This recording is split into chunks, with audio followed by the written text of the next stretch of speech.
भाई लोगों, अभी मेरा कोई इस तरह का वीडियो बनाने का कोई इरादा नहीं था, कोई मकसद नहीं था, क्योंकि मैं अभी अपने समाज के लिए ही कुछ करना चाहता हूँ जब तक कि आदिवासी दिवस है इसकी तारीख निकल नहीं जाए।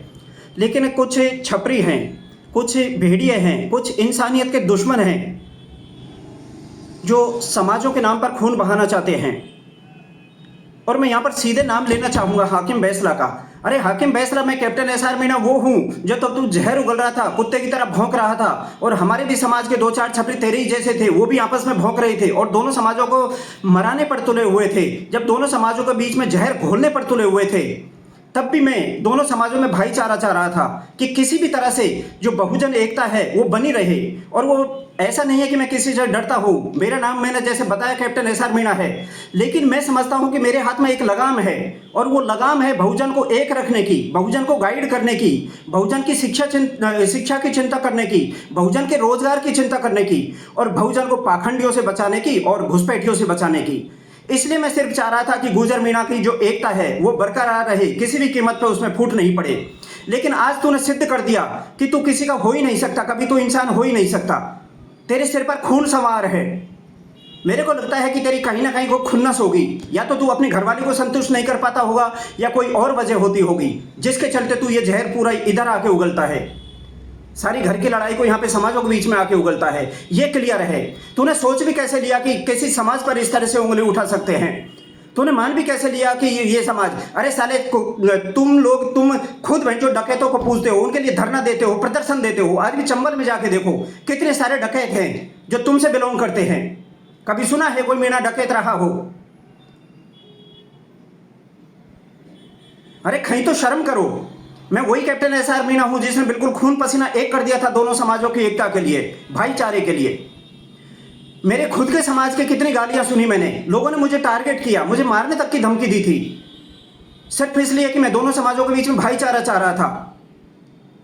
लेकिन छपरी, आज तूने दिखा दिया कि तू भाईचारे के लायक है ही नहीं। और मैं गुर्जर समाज से भी निवेदन करना चाहूंगा कि ऐसे लोग हैं, इनको आप लोग आगे करोगे तो आपको समाज को ले डूबेंगे। आपके समाज में भी पढ़े लिखे लोगों की कमी नहीं है, अच्छे नेताओं की कमी नहीं है। जिस तरह से हम हमारे समाज के छपरियों को एक एक करके किनारे करते जा रहे हैं, वैसे ही इन छपरियों को किनारे करने की आपको भी जरूरत है।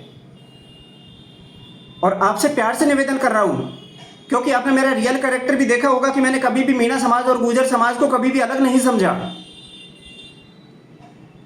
मैंने हमेशा दोनों समाजों के छपरियों की बुराई की है। इन्हीं के नकारात्मक पॉइंट मैंने हमेशा गिनाए हैं। वहां पर आप इंटरव्यू भी देखोगे जहां पे तोप चोरी हुई है, खुद चौकीदार बोल रहा है कि हमसे गलती हो गई, एक्चुअली हमने साहब को बात नहीं बताई और वो तो मामला कुछ और था। और ये जाहिल है, वो आज मेरे ही समाज पे उंगली उठा रहा है। और इसने सोच भी कैसे लिया कि मेरे समाज बंधु है वो परेशानी में रहेंगे, प्रॉब्लम में रहेंगे, उन पर पुलिस जो अनावश्यक एलिगेशन लगाती रहेगी, ब्लेम लगाती रहेगी, और हम बैठे रह जाएंगे। हमने क्या चूड़ी पहनी हुई है?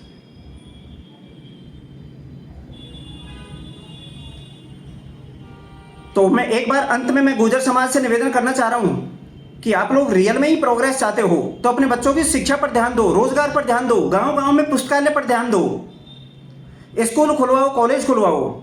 आपके समाज में कितने इंग्लिश मीडियम स्कूल हैं? मीणा समाज में कितने इंग्लिश मीडियम स्कूल हैं? कितनी जागरूकता है आपके समाज में संवैधानिक अधिकारों के प्रति या कर्तव्यों के प्रति, अपने इतिहास के प्रति, अपनी राजनीति के प्रति?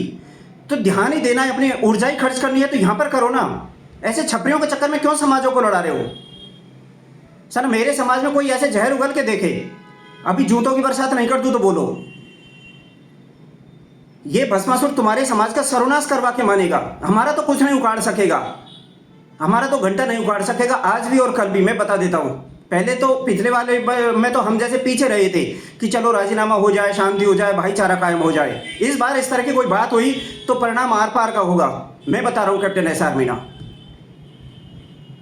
और छपरी को मैं एक बार फिर से बोल रहा हूं कि हाकिम बैसला, तू इतना भी मत थूके कि तेरी बाकी जिंदगी उस थूक को चाटने में निकल जाए, क्योंकि तेरे किसी भी कमिटमेंट का, तेरी किसी भी थूक का कोई भी वैल्यू नहीं है। जीरो है, तू डफर है, तू आवारा है, नालायक है, निकम्मा है। इससे ज्यादा कोई वैल्यू नहीं है तेरा। मैं देख चुका हूं, मेरे को पर्सनैलिटी जज करना आता है, पढ़ा लिखा इंसान हूं।